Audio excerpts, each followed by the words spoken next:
99 news के इस बिहार और झारखंड के बुलेटिन में आपका स्वागत है और इस वक्त आपके साथ मैं हूं दीपाली श्री। शुरुआत करते हैं बिहार की खबरों से। बिहार में कोविड-19 की वर्तमान स्थिति को लेकर सरकार पूरी तत्परता से सभी आवश्यक कदम उठा रही है। बिहार में कोरोना संक्रमण से रिकवरी दर 91% से अधिक है, जो राष्ट्रीय औसत से काफी अधिक है। सूबे में कोरोना संक्रमण से अब तक 1,50,000 से अधिक लोग स्वस्थ हो चुके हैं। पिछले 24 घंटे में कोविड-19 के 1527 नए मामले सामने आए हैं, जबकि सूबे में अभी एक्टिव केस की संख्या 13,456 है। वहीं कुल 888 लोगों की अभी तक मौत हो चुकी है। बिहार विधानसभा चुनाव के लिए महागठबंधन में कांग्रेस का पेंच फंस गया है। इसी बीच कांग्रेस स्क्रीनिंग कमेटी की बैठक के बाद कमेटी के अध्यक्ष अविनाश पांडे 243 सीटों के लिए प्रत्याशियों के नाम लेकर दिल्ली लौट गए हैं। बताया जा रहा है कि महागठबंधन के सबसे बड़े घटक आरजेडी ने कांग्रेस को 65 सीटों पर चुनाव लड़ने का प्रस्ताव दिया है, जिस पर वो राजी नहीं है। डैमेज कंट्रोल के प्रयास जारी हैं। अगर बात नहीं बनी तो कांग्रेस ने महागठबंधन से अलग होकर सभी सीटों पर चुनाव लड़ने की घोषणा पहले से कर दी है। हालांकि इस पर अंतिम फैसला पार्टी आलाकमान सोनिया गांधी को करना भी बाकी है। बिहार सरकार के निर्देश पर सोमवार से राज्य के अधिकांश सरकारी एवं निजी विद्यालय खुल गए हैं। 9वीं से 12वीं तक के विद्यार्थी स्कूल जाकर शिक्षकों से मार्गदर्शन प्राप्त कर सकते हैं।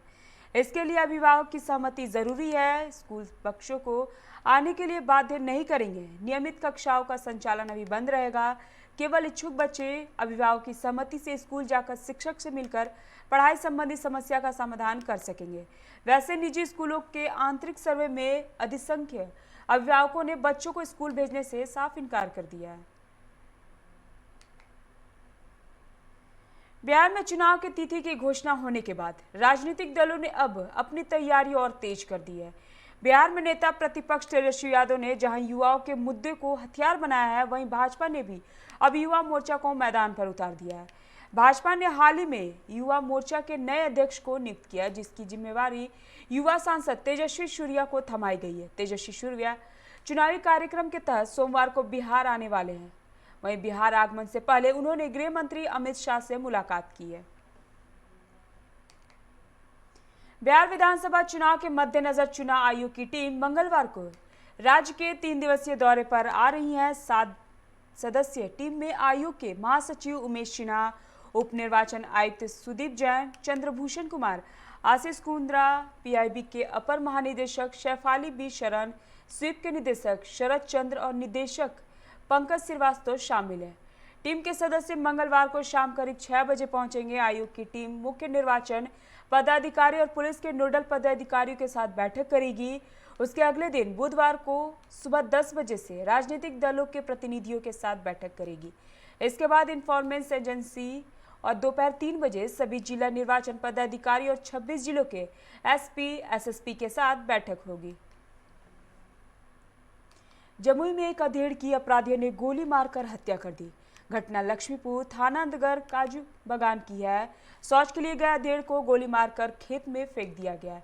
मृतक की पहचान पौधन यादव के रूप में की गई है, जो हदहदिया गांव का निवासी है। पुलिस मामले की छानबीन में जुट गई है, जबकि परिजन इस हत्या से मर्माहत है।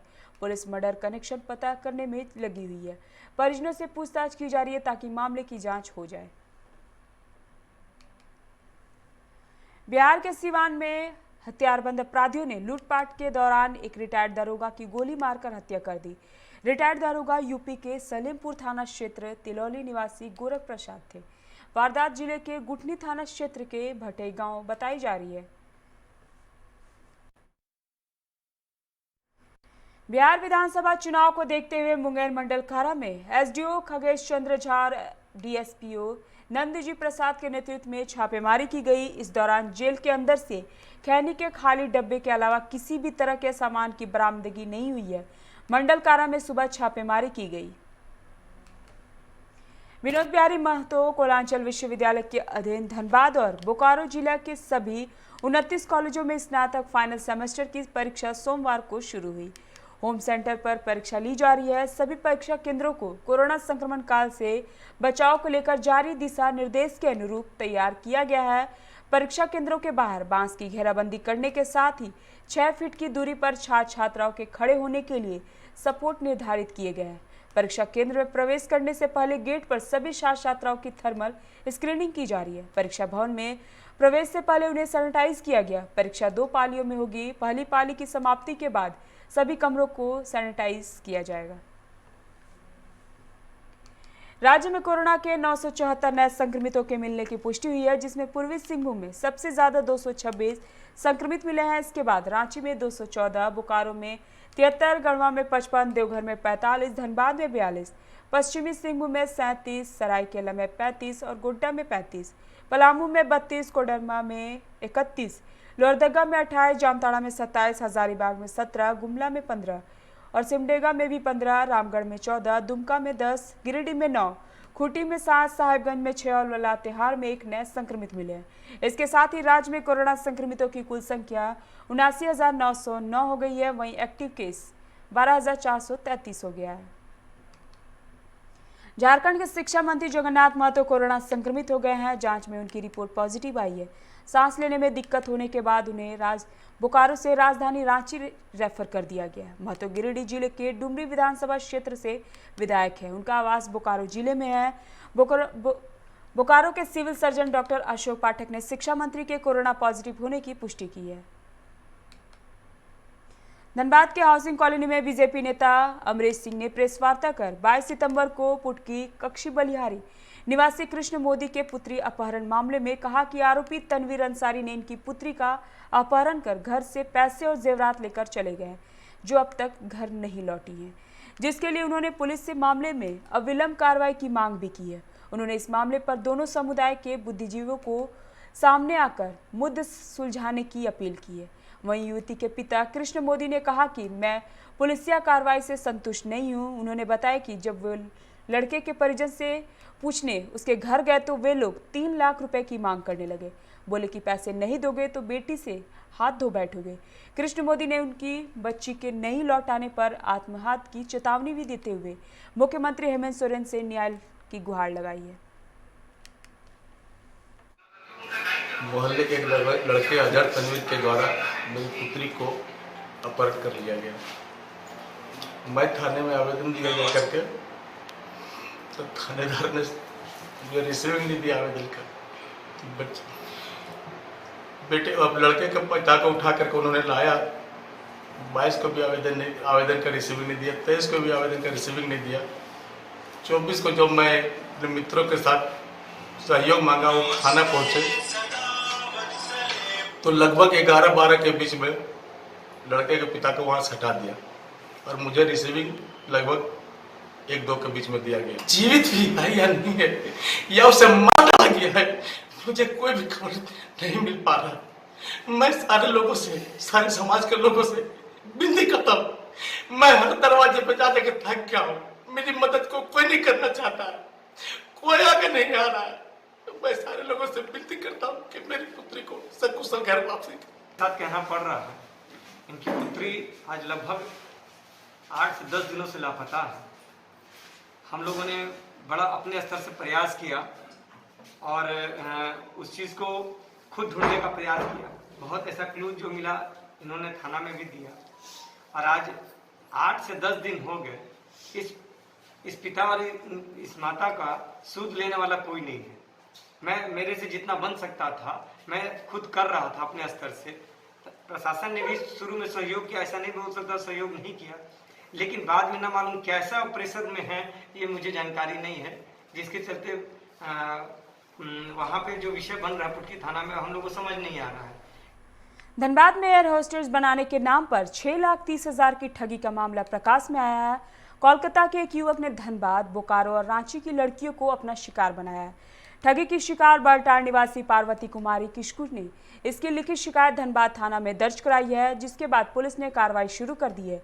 युवती ने बताया कि वह कोलकाता के एक इंस्टीट्यूट में एयर होस्टेस की पढ़ाई करती है। इसी दौरान उसका परिचय सोशल मीडिया के माध्यम से आशीष मोदी नामक युवक से हुआ, जो अपने आप को एक एयरलाइन का अधिकारी बताया था। उसने पार्वती समेत आधा दर्जन से अधिक लड़कियों से कई किस्तों में पैसे भी लिए। वहीं फर्जी कॉल लेटर भेजकर रांची हवाई अड्डे में इंटरव्यू के लिए बुलाया, लेकिन जब वो वहां पहुंचती है तो पता चला कि वह फर्जी था। युवती ने जब आशीष मोदी से रुपए वापस मांगे तो उसने इन सभी की तस्वीरों को पोर्न साइट पर डालने की धमकी भी दे डाली और गाली गलौज भी करने लगा। युवती ने जब एक सामाजिक कार्यकर्ता को इसकी जानकारी दी तो उन्होंने झारखंड पुलिस मुख्यालय को ट्वीट किया, जिस पर संज्ञान लेते हुए धनबाद एसएसपी कोर्ट डीजीपी ने कार्रवाई का निर्देश दिया है।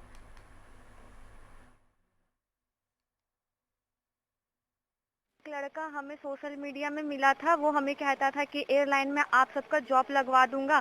तो हमें लगा कि शायद हो जाए, तो पहले हमसे वो 3,000 रुपये रजिस्ट्रेशन अमाउंट लिया। तो हम पहले वो बोला कि आपका और पैसा नहीं लगेगा, फिर धीरे धीरे वो पैसा मांगने लगा और वो ऐसा प्रूफ देते गया कि हमें उसकी बात पे यकीन होने लगी कि नहीं वो सच में जॉब देगा। मैं और मेरी और 4 फ्रेंड है, वो लोग भी ये चीज़ से फंसी हुई है। पैसे ले करके फिर उसने इंटरव्यू का डेट दिया। इंटरव्यू के डेट के टाइम हम लोग रांची गए तो वहाँ पता चलता है वहाँ के ये से एयरपोर्ट से कि ऐसा कोई इंटरव्यू वहाँ है नहीं। मैंने उसे फिर कॉल किया, उसकी फ़ोन ऑफ बताए। दूसरे दिन मैं फ़ोन करती हूँ तो फिर वो कहता है कि मैं पैसा तुम्हारा रिफंड कर दूंगा, देख लेना तुम्हारे अकाउंट में। और जब मैं अकाउंट में चेक करने गई तो वहाँ पैसा वैसा कुछ नहीं है। मैं फिर फ़ोन करके बोली उसे कि भैया कोई पैसा नहीं आया यहाँ पे। तो फिर बोलते केस करना है, जो करना है कर लो, मैं पैसे तुम लोग का देने वाला नहीं हूँ। ऐसे भी मेरे पापा हाई कोर्ट के वकील है, अगर केस भी करती हो ना तो पुलिस पैसे के भूखड़ होते हैं। मैं तुम लोगों का ही पैसा पुलिस को दे दूंगा और तुम लोग की जो फोटो तुम लोग मुझे सेंड किए हो ना, वो सब फोटो मैं फोन वीडियो में डाल दूंगा, जैसे मैंने प्रियंका का सोशल मीडिया में डाला, जा करके चेक कर लो। ये लड़की जो आई है आवेदन लेके, इसका आवेदन ले लिया गया है। आवेदन दिया है तो आवेदन पर प्रक्रिया जो भी है इस पर किया जाएगा, इस पर करवाएंगे। तो ये जो आवेदन है इसमें क्या बोले हैं, क्या आरोप लगाएंगे? आरोप लगाया है कि हमने पैसा यहाँ से भेजे हैं बैंक से, जो कि कलकत्ता की लड़का है, उस पर जो करके हम लोग लिया जाएगा। लेने के बाद ये नौकरी के नाम पर शकील किया गया है। आगे कार्रवाई होगी, आगे इस पर कार्रवाई होगी। बीसीसीएल ब्लॉक 2 माइन से केशरगढ़ साइडिंग जाने वाले आधा दर्जन हाईवा में बीती रात हथियारबंद अपराधियों ने जमकर उत्पात मचाया। घटना में 2 हाईवा के शीशे तोड़ दिए गए और 4 की बैटरी लेकर चोर फरार हो गए। चालकों ने बताया कि 25 की संख्या में अपराधी आए थे। मामले की सूचना स्थानीय प्रबंधन और बागमारा पुलिस को दे दी गई है। वहीं घटना के बाद से हाईवा मालिकों और चालकों में आक्रोश है। आक्रोशितों ने परिवहन ठप कर प्रबंधन से सुरक्षा की मांग की है। स्थानीय मुखिया ने भी कार्य बहिष्कार का समर्थन किया है। 12:45 या 50 मिनट यही टाइम था, ठीक ना? उसके बीच में हम लोग गाड़ी लेके आ रहे थे। 2 व्यक्ति यहाँ पे कुछ तलवार उलवार पत्थर उथर लेके खड़े थे, ठीक ना? उसके बाद में वो पत्थर चलाया मेरा गाड़ी के ऊपर, ठीक ना? मेरा शीशा तोड़ दिया दाहिने साइड का। किसी तरह से हम अपना मतलब सेफ्टी से, या भगवान के मानिए या किसी को भी मानिए, अपना किसी तरह से हम बच के निकल गए। फिर क्या हुआ? फिर उसके बाद में अपना गाड़ी ले जाकर खड़ा किए, बाकी गाड़ी खड़ा हुआ, 5-6 गाड़ी का शीशा वीसा तोड़ ताड़ दिया, बैटरी सब खोल खाल के लेके सब चल गया। सेटिंग में जो लैपटॉप में बताने की तीसरा चौथा घटना हो चुका है, लेकिन मजदूर का कंपनी तो बेटा नहीं मरेगा ना, मरेगा तो मजदूर बेटा मर रहा है ना, तो क्यों मरेगा? इसके लिए हम बोलते हैं कि प्रशासन का सहारा होना चाहिए और यहाँ का सूचना दल बनना चाहिए, ताकि आदमी अपना डिलीवर कर चले ढंग से और उसका गाड़ी चले। अभी मान के चले कि बीके की गाड़ी खड़ा था, ये संजय ठाकुर गाड़ी खड़ा था, उसका तो घटना नहीं घटा। ये तो सिर्फ गरीब मजदूर का जो गाड़ी था उसका घटना घटा है। मेरा ड्राइवर फोन किया कि भाई केशवगढ़ साइडिंग जाते समय हम लोगों को गाड़ी को रोका गया है, कुछ आदमी आकर के मैंने जो हथियार से लेस थे और गाड़ी को रोक करके और हम लोग के साथ मैंने हम लोग का बैटरी छीन लिया है, जो गाड़ी रोकने की कोशिश नहीं की, इसका शीशा भी फोड़ दिया है। इसके बाद हम लोगों ने इसकी सूचना लोकल थाना को दिया, CSF को दिया। उन्होंने आकर के जाँच पड़ताल की है रात में, लेकिन किसी तरह कोई नतीजे पर नहीं पहुँची हुई है। अभी हम लोग मांग कर रहे हैं प्रबंधन का कि इस तरह का सुरक्षित जगह में गाड़ी अगर हम लोग चलेगी, हम लोग का ड्राइवर खराबी है, रात के समय में तो सब कोई दुर्घटना होती है, इसका जिम्मेदारी कौन लेगा? बुनियादी प्रशिक्षण की मांग को लेकर नवचयनित होमगार्ड जवान आज से धनबाद के रणधीर वर्मा चौक पर अनिश्चितकालीन धरना पर बैठ गए। उन लोगों ने कहा कि सरकार उनके साथ भेदभाव कर रही है, जिसकी वजह से वो अपने भविष्य को लेकर काफी चिंतित है। ऐसे में होमगार्डों ने उनकी मांगों को जल्द से जल्द पूरा करने की चेतावनी दी है।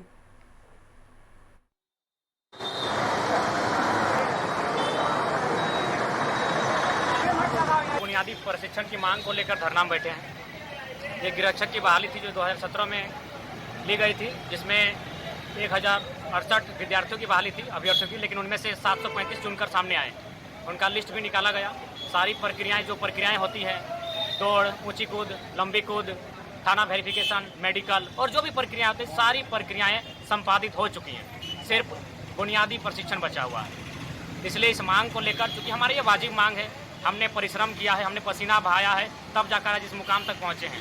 लेकिन कहीं ना कहीं जब भी सरकार आती है वे युवाओं को और छात्रों को लेकर चुनाव लड़ती है, लेकिन जैसे ही चुनाव पार होता है छात्र और युवा हाशिए पर चले आते हैं। और कहीं ना कहीं आज कहते हैं कि to the people, by the people, for the people का यह देश चला है, लेकिन कहीं ना कहीं कुछ मुट्ठी भर लोगों का यह देश बन चुका है, पूंजीपतियों और धनाढ़यों का देश बन के रह चुका है। कागजों में कहा जाता है कि भारत देश किसानों का देश है, सिर्फ कागजों में है। हकीकत में किसान लाठियां खा रहे हैं, उनका पुत्र भी लाठियां खा रहे हैं और कहीं नहीं।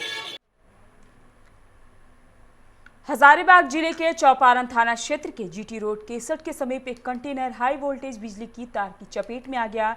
इस घटना में कंटेनर चालक की मौत हो गई, वहीं कंटेनर में रखे 50 से अधिक बाइकों को भी नुकसान पहुंचा। हादसे का शिकार हुए चालक की पहचान नहीं हो सकी है। जानकारी के मुताबिक चालक ने कंटेनर को रविवार की रात टीसीआई कंपनी के कार्यालय के समीप गणपति पंप के पीछे खड़ा किया था। यहाँ पहले से 11,000 वोल्ट का तार गुजर रहा था। इसी से कंटेनर का पिछला हिस्सा संपर्क में आ गया। वाहन खड़ा करने के बाद चालक ने कंपनी कार्यालय में रात बिताई थी। सुबह स्नान कर वो लौटकर जैसे ही वाहन का दरवाजा खोला कि करंट की चपेट में आ गया और घटनास्थल पर ही उसकी मौत हो गई। करंट से वाहन में भी आग लग गई, वाहन में मौजूद बाइक भी जल गए। झरिया के सुदामडी एसएसपी कोलियरी में जल रहे लोडिंग पॉइंट का ग्रामीणों ने यूनाइटेड कोल वर्कर्स यूनियन के बैनर तले चक्का जाम कर दिया है। ग्रामीणों की मांग है कि इस परियोजना में स्थानीय लोगों को रोजगार दिया जाए। उनका आरोप है कि प्रबंधन ने कहा था कि विस्थापितों को इसमें काम दिया जाएगा, लेकिन ऐसा नहीं हुआ है। जहां तक कई साल से काम कर रहे मजदूरों को भी हटा दिया गया है। ग्रामीण एरिया में बीसीसीएल का महत्वाकांक्षी परियोजना फायर पेस्ट और एक्स पेस्ट चालू हुआ है। यहाँ के स्थानीय ग्रामीण बेरोजगारों को बहुत उम्मीद थी कि यहाँ रोजगार मिलेगा, लेकिन फायर पेस्ट एक्स पेस्ट पे तो चलिए अभी मैनेजमेंट बोल रहा है कि अभी जिस हिसाब से काम बढ़ेगा रोजगार दिया जाएगा, लेकिन लोडिंग पॉइंट चालू यहाँ होने के बावजूद यहाँ का एक भी स्थानीय ग्रामीण बेरोजगारों को पिकिंग ब्रेकिंग तक में काम नहीं दिया गया है। तो हम लोगों का डिमांड है कि यहाँ का स्थानीय ग्रामीण बेरोजगारों से पिकिंग ब्रेकिंग का काम करवाया जाए, नहीं तो हम लोग चक्का जाम रखेंगे।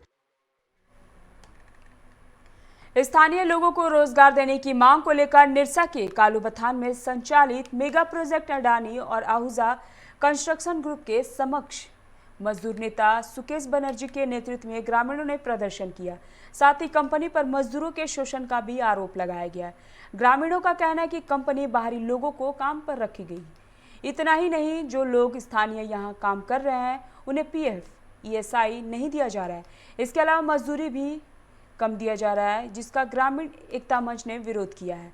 वहीं 30 सितंबर के बाद आंदोलन की चेतावनी भी दी है। मामले की सूचना पाकर कालूबथान प्रभारी रामाशीष पासवान मौके पर पहुंचे और स्थिति को नियंत्रित करने का प्रयास किया। बार बार आश्वासन दे के डेट दे के डिस्कशन का दिन नहीं आ रहा, तो बार बार लोग आंदोलन कर रहा है। अभी 30 तारीख तक शायद लॉकडाउन में क्या है, ये खत्म होने के बाद एक भयंकर आंदोलन होगा, जिसमें टोटल काम धाम बंद करके लोग कंटिन्यू यहाँ बैठे रहेंगे। हम लोग बार बार मैनेजमेंट का कह रहा है, प्रशासन को कह रहा है, बीडीओ सीओ को कह रहा है, डीसी तो खबर दे रहा है जो यहाँ लोकल मजदूर जो भूखमरी का कगार पर है उन लोग को काम दिया जाए, लेकिन मैनेजमेंट इसको कुछ दलालों का बल पर इसको नहीं सुन रहा। चिरकुंडा पुलिस ने विशेष छापेमारी अभियान चलाकर 3 अलग अलग मामले में 15 लोगों को गिरफ्तार किया है। इन सभी को पुलिस काफी समय से तलाश कर रही थी। अब पुलिस इन्हें जेल भेजने की प्रक्रिया में जुट गई है।